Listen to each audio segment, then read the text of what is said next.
Thank you, Peter. Regional cooperation indeed is one of the pillars of our work, and that's why it's really important for us to have this workshop here. And also it is very interesting that we in a way connected with each another. As this is, as Ursula already mentioned, this is the second edition of the workshop on democratization and democracy in Balkans.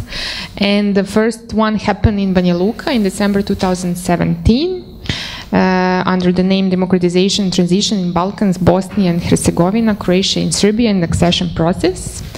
And I'm really pleased to welcome here a representative of Friedrich Ebert Stiftung in Bosnia and Herzegovina, Tanya, who will give a few words on what happened there.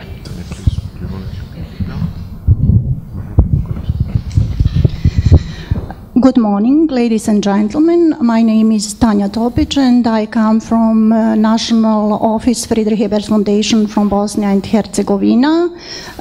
Our office placed in Banja Luka. We have two offices, main office in Sarajevo and other office, small office in Banja Luka. Thank you for the invitation to this conference. This conference is very important for us and for our future work because we plan to continue with this program. Let me say only a few words about the work at the Friedrich Ebert Foundation Bosnia related to this field. The Friedrich Ebert Foundation has been organizing a regional dialogue between Bosnia and Herzegovina and Croatia since 2001. In recent years, participants from Serbia and other countries from Western Balkans have been involved. The dialogue takes place on the academic level with the participants from academic community, civil society, media, and partly with participants from political area. Our priority was to open the dialogue between the parties who almost did not communicate, and especially in the late 90s. After that, we are trying to create a platform for exchanging experience in the following issues: dealing with the past, and it is very important for three countries, Bosnia, Serbia, and Croatia: transitional, democratization, freedom of media, economic development too, and of course integration into the European Union. Last December, and I will say a few words about this conference, this workshop, we organized a conference with a central topic, how Gazela said, democratization and transition in Western Balkans, Bosnia, Croatia and Serbia in the process of integration into the European Union. What was different? What is difference compared to conference in Belgrade? The conference in Banja Luka dealt with economic transition too. Transition, economic and social sphere, and one of the central issues was the following. And this question is especially important from the perspective from Bosnia. And the question was, do we need democratization of society at first and then to devote ourselves to economic development? Or are economic growth and development the preconditions for the democratization of society? Of course, one of the conclusions was related to one important player, trade unions. And trade unions have not a clear position and they have no power to negotiation. What is different, what we did not have at the conference in Banja Luka, we have not opportunity to speak about the alternative movements like plenums, activities of social society, civil society, and also about social media in democratization. And it is very important thing, of course, regarding to continue of our program, and it will be very interesting for me to collect and to hear experience and other things about the situation in other countries of Western Balkan. The participants at Banja Luka conference spoke about the party capitalism. Everything is subordinated to decisions of the parties. Public companies and state institutions serve members of the parties. Elections are controlled by the authorities, and nothing is changing essentially. Other issues that were in focus at this conference were: at what level of development is democratization in the Balkans? Are we progressing, and how fast? What is the transition today? Whether transition and democratization met expectations? Behavior of social actors? Is the process of transition in the Balkan a future, etc.? And at this conference in Banja Luka, 3 identical phases were identified in the development of democracy. First, in the 90s, untenable elections, lack of media freedom, helpless opposition. Second, period at the beginning of 2000 years, the rise of democracy. And third, in the last few years, we can see a crisis of democratic institutions and concentration of power in political parties. The situation in Bosnia and Herzegovina is different because of the lack of sovereignty of the state and the role of international community. It was very briefly, only a picture about this conference. We want to continue our work in this field, and from this perspective, is this conference in Belgrade very useful for our future work. Thank you.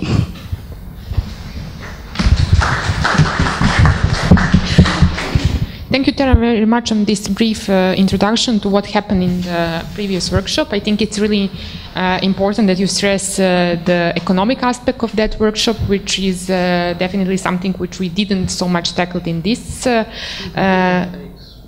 plan here. But as this workshop is dealing mostly with, I would say, political aspect of democratization and life in Western Balkans, and especially with some, as you said, appraisals or grassroots movements which emerged in this region. We wanted actually to see around this event which happened, how democracy evolves, and is democracy evolves at all in Western Balkans. Now I would I think we are back to the schedule with the timeline, which is really nice. I'm really happy to introduce my dear colleague, Vedran Džihić, to whom I believe you all know, who came from Vienna this morning to join us, and who will give you introductory words on what today we will discuss in this workshop today and tomorrow. Thank you so much, Kazila, and nice to see you all, Adriana. So I woke up at 4:30, and this means that I'm still confused. But as the state of our societies and minds seem to be confused at the same time, it might be that this kind of coming together of two confusions might be productive for the workshop. And as Gazla was happy to be back in the schedule, what usually happens when political scientists speak as they tend to go out of the schedule again. No, but let me be as concise as impossible. So the title, usually when the conferences are organized, there are two ways to come to a topic. The first one is you think about a topic and then you rationally decide what to speak about. The second one is when you have Gazela on the other side and she just tells you this is what you have to speak about. And the topic is Western Balkans as non-periphery of Europe, which is a very nice title. And I will try to tackle it from several assumptions.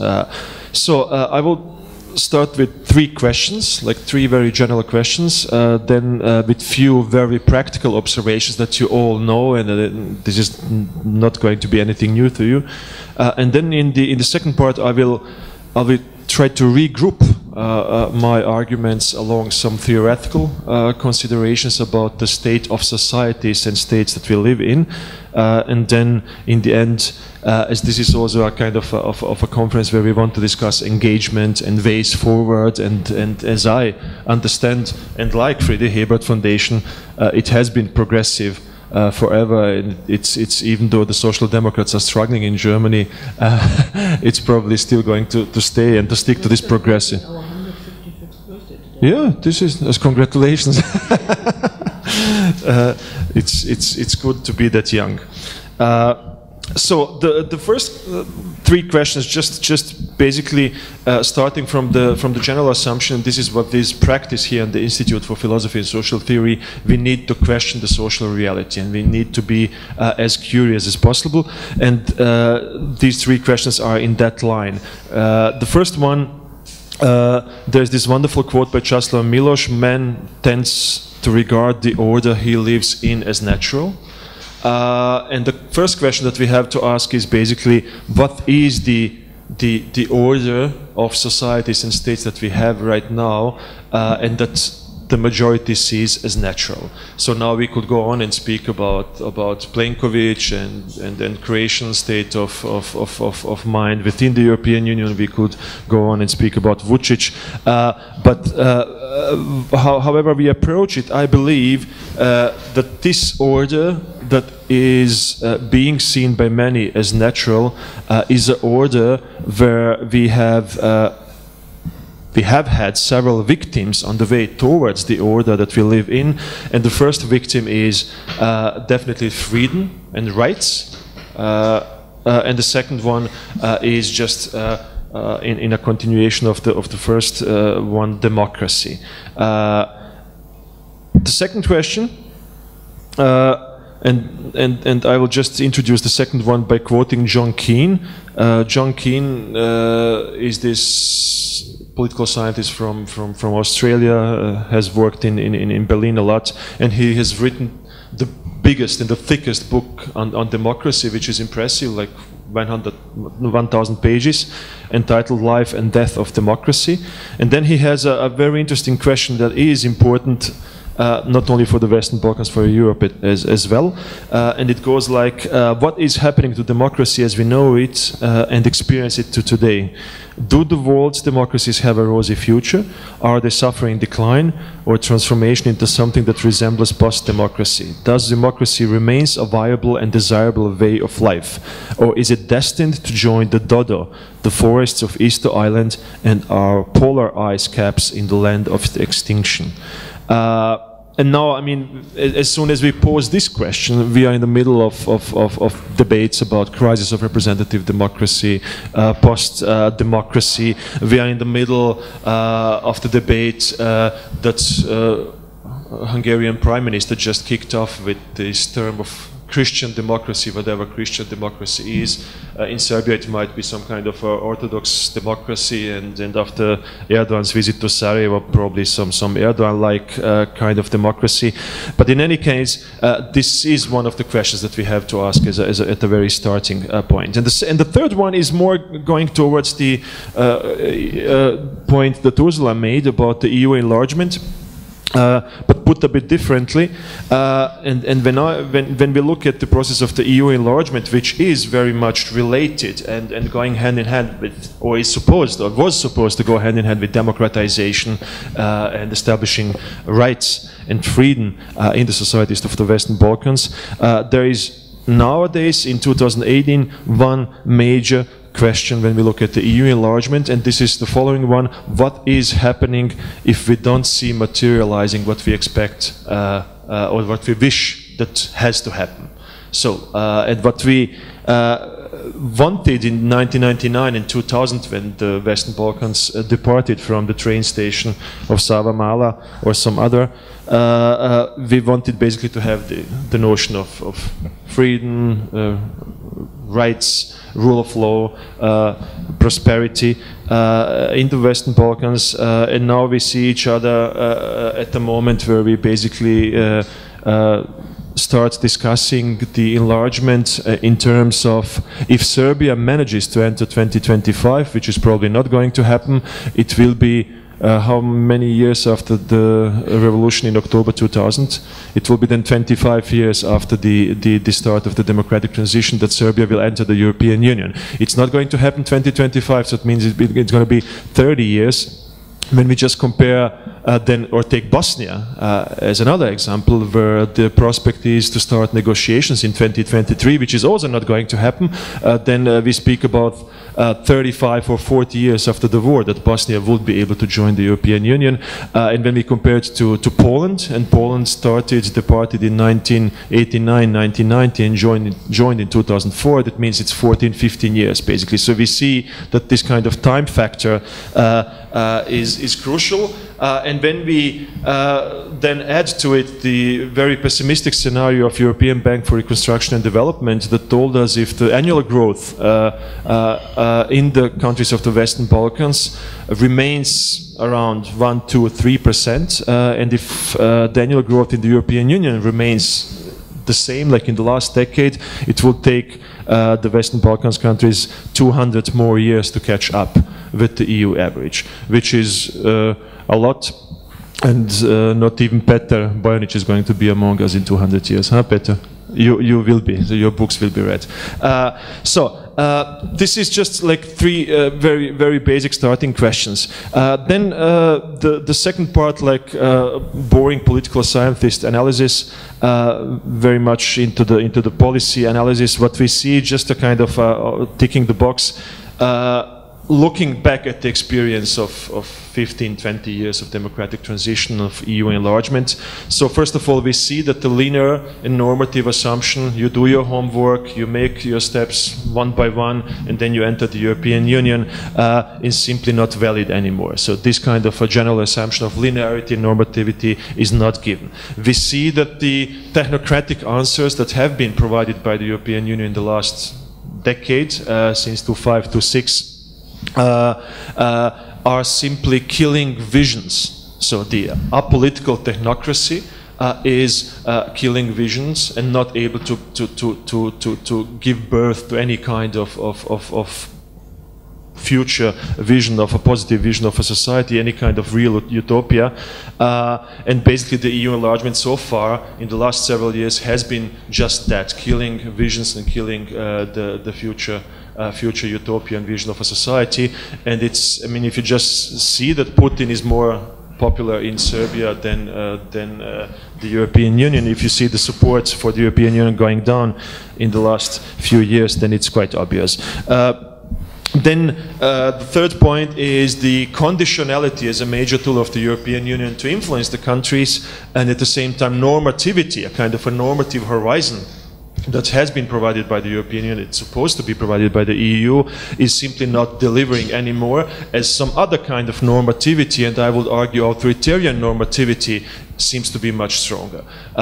So basically what we see in the Western Balkans is some kind of authoritarian convergence rather than democratic convergence. So if you have followed the speech by inauguration speech by Orban last week, and the way how he described the way forward for the Hungarian nation, this is basically one-to-one the same what Vučić is telling. So cut down the deficit, foreign investments are fine, fight for the nation, as basically a kind of a program that you can copy one-to-one, and this is this kind of authoritarian convergence rather than a democratic one. And then we have all the debates about stabilitocracy, EU compromising democracy and democratic values for the sake of stability. All the debates about rising authoritarianism, Dejan has written so much about it, Sejo and all other of you. And what we have then on the level of the political practice, this is the question of agency. What are the political elites, the representatives delivering? We obviously have the result in the research that democracy has been hijacked by strong political parties or movements in the region, which is definitely killing the notion of democracy, and that we have on a level of how the legitimation is gained by the political elites. We have rather a kind of performative and simulative notion of democracy than the usual one based on rationality, on institutional negotiation, etc., etc. And this kind of performative and simulative democracy, there is a very interesting quote in German. I should probably read it for a few of us that understand German, but then translate it. Just recently, a new book was published in Surkamp by Ingolfur Blühdorn called Neue Politik nach der postdemokratischen Wende, New Politics after the postdemocratic change. Und the quote goes in German, and I will just quickly then translate it. Wichtig ist darüber hinaus, dass Städte bemühen, der politisch-administrativen Eliten das als alternativlos notwendig deklarierte, die kategorischen Imperative des Systems, gleichzeitig als das zu erklären, was der demokratische Souverän nach umfassender Verhandlung und vernünftiger Betrachtung ohnehin frei gewählt und entschieden hätte. It's quite complicated to be translated in English, but it's important to stress and underline that the political and administrative elites, the one running the show, are trying to present the state of no alternatives that is declared permanently on a daily level. So there is no alternative. As a categoric imperative of the system, and claiming at the same time that the people would have taken the same decision if they would have the possibility to deliberately and freely decide upon the political system. So basically, you present a political kind of on a level of simulation, you present a status quo as something which has no alternative and which even the people and the citizens would have chosen if they would have the possibility to go that way. So this is one part of the political practice, and the second one, this is also a very nice book from Surkamp. I don't know the author, but it's called Blödmaschinen, the machines of stupidity, of producing stupidity in German. And this is basically this kind of a very interesting mixture that we have on a daily scene, probably in Serbia. You have a kind of politics of spectacle, of daily press conferences, of permanent performativity on the one hand side, and on the other hand side, citizens that are left simply to a choice, either to accept it or to flee into a kind of apathy or leave the country, as the people in the Western Balkans are doing, and as this is a process that is ongoing. So this is just on a rather kind of a level of observing the political practice and making some conclusions. But now 3 points, and I know that Dejan is going to disagree, which I always like. Each time I have to mention neoliberalism, you are fighting me, and we have this debate about liberalism and neoliberalism. But let me just make 3 rather theoretical arguments. So the starting point is that I do believe that we in the Western Balkans, or in the periphery or non-periphery of Europe, are in the middle of a major reconfiguration of the state and society, where democracy is basically not the most important, not at all. I mean not that fundamental and important notion. And this major reconfiguration of the state and society is based on the principles of a very obvious marriage between neoliberalism and authoritarianism. Let me just make 3 points in order to underline it and to try to describe it.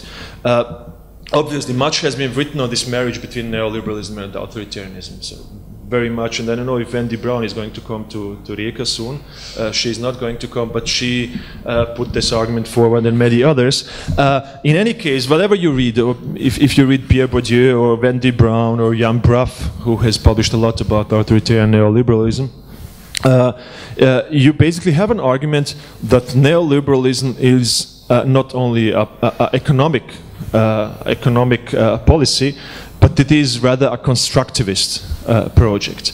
And what Brown argues, she says, neoliberalism has to be understood as a normative order of reason, where, and I'm quoting Brown, all conduct is economic conduct, all spheres of existence are framed and measured by economic terms and metrics. And then she goes on and says basically, and this is this kind of a issue of marriage between neoliberalism, democracy, and authoritarianism. She says neoliberal discourses are submitting every action and policy to considerations of profitability, which undermines the very principles, practices, cultures, subjects, and institutions of democracy understood as rule by the people. So this is the first argument that we might want to discuss then in the Q&A. The next one, if we just continue on this track, normative order of reason, and I'm arguing that this neoliberal and authoritarian normative order of reason has induced political leaders and movements to argue and appear in their political acts as if they are based on rational, value-free decisions in the name of market competition or progress on bright future for Serbia, as Vučić is putting it, rather than on ideological values. So this is the first part of this first point. Then what we see in the debate is basically, and I do believe that this is very much valid for the Western Balkans. We have this argument that neoliberalism requires a strong state, and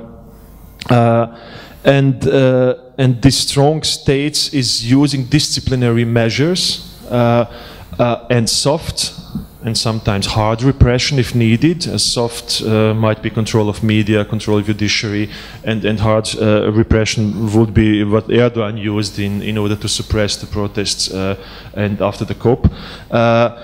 In any case, if we extend this argument of disciplinary and coercive mechanisms that neoliberal authoritarian regimes are using, then we move slowly towards the reorganization of the society, to the question how the society beneath the state is reorganized.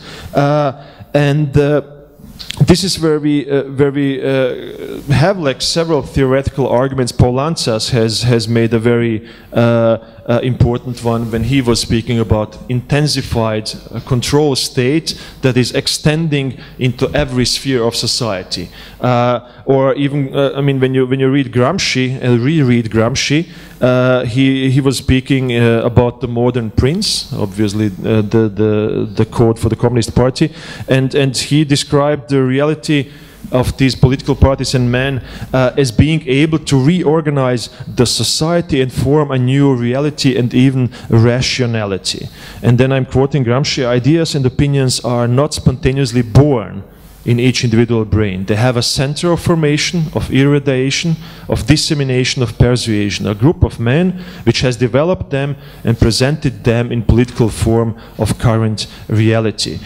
He speaks now about the collective will, and I would argue, as similarly to his argumentation, that political parties, or rather political movements that we have in some parts of the Western Balkans, but also in some parts of Europe, are basically, so to say, creating a new collective will that is arguing or using democracy as an argument. Not single one of them is departing from the notion of procedural democracy, but at the same time it is reproducing a society based on neoliberal arguments and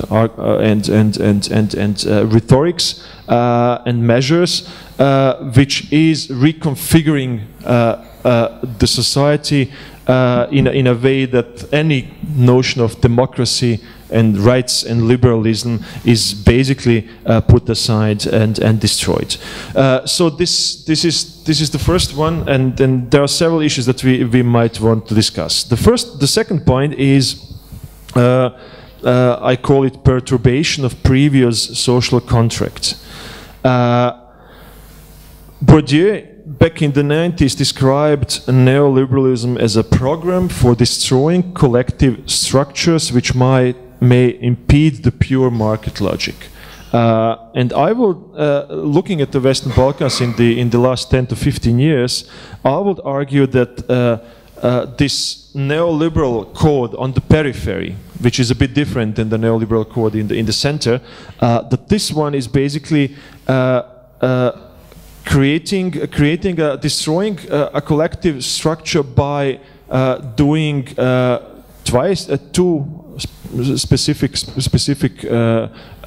by introducing two specific elements. The first one is depoliticization as a norm. So you need a depoliticized society as a kind of a conscious strategy.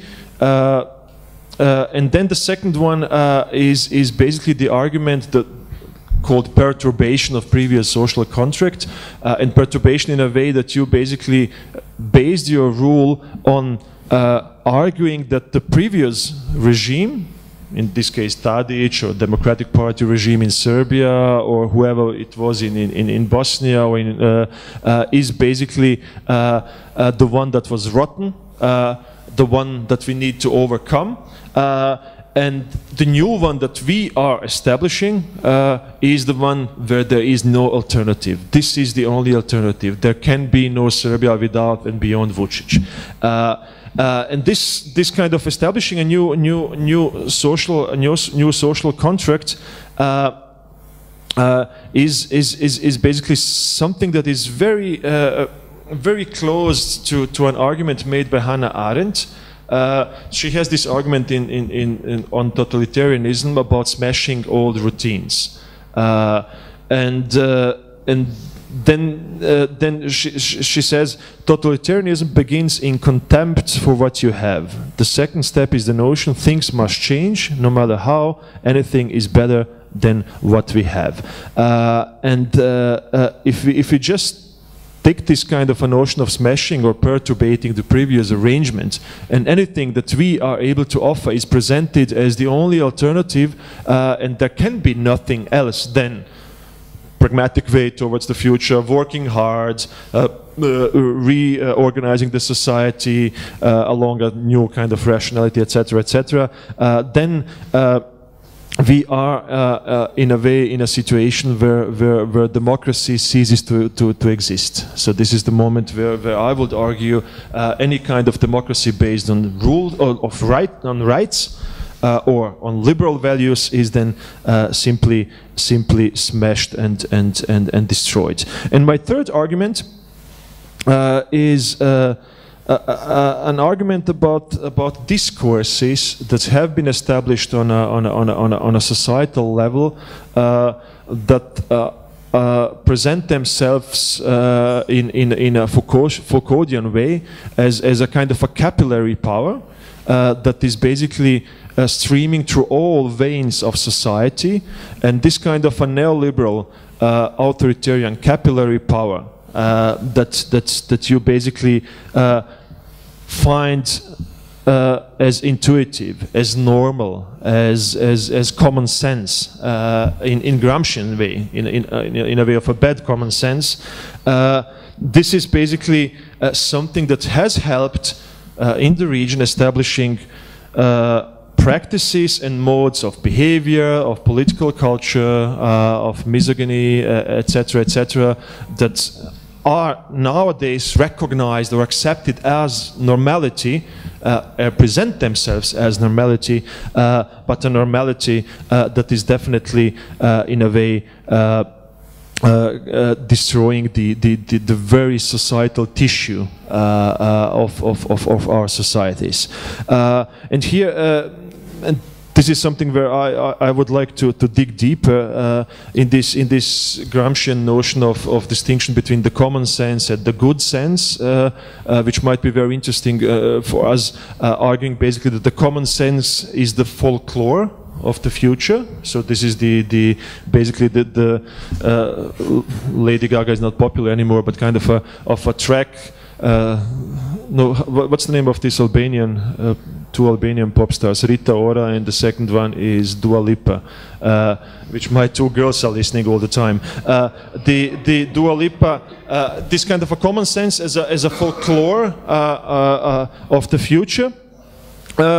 And at the same time, if we accept the kind of a new rationality based on that kind of common sense, we arrive at this notion of Bloch about Dämmerzustand, and this will be my last argument, Dämmerzustand, where you have a kind of a state of society that is semi-conscious, that is in a twilight, that is in a comatose state, and this is my ultimate point.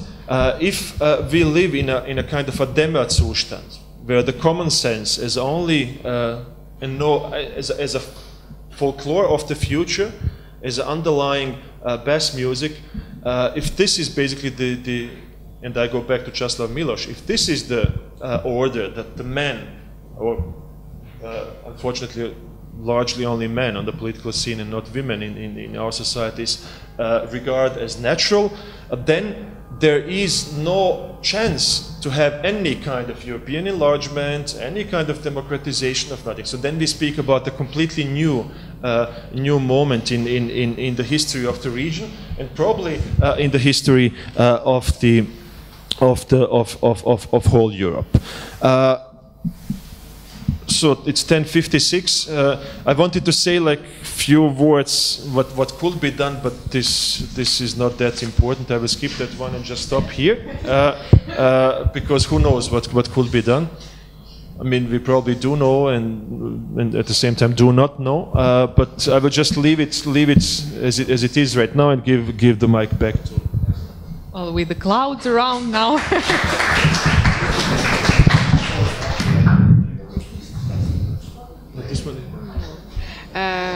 Thank you very much, Vedran. Well, you presented some clouds above our heads, definitely, and without any light on the horizon, but still, I think that there are some very interesting concepts and notions which you mentioned. For me, it was really particularly interesting, and I believe it's really important, this authoritarian capillary power, which is definitely present in our societies, and in research which we have done, supported by Friedrich Ebert Stiftung on the political orientations of Serbian citizens in 2017, it was really obvious that this is felt so much, that they feel really empowered, that they feel discouraged to participate in any kind of initiative which is not only political initiative, but the initiative which could, which is always political, but in a way, initiative which could help them to rebuild their local community in a way they would wish, but this is something which was really absent in the findings. On another side, having in mind that really depressive picture of our citizens, general citizens, as I would say, and on another side, having in mind these protests and movements which we so frequently tackle these days, at least in these scholar academic circles, as a hope that there is really something happening, and especially with the case of Macedonia, where something really happened, we still think that there is a lot of things to debate, to discuss, and I will stop here now.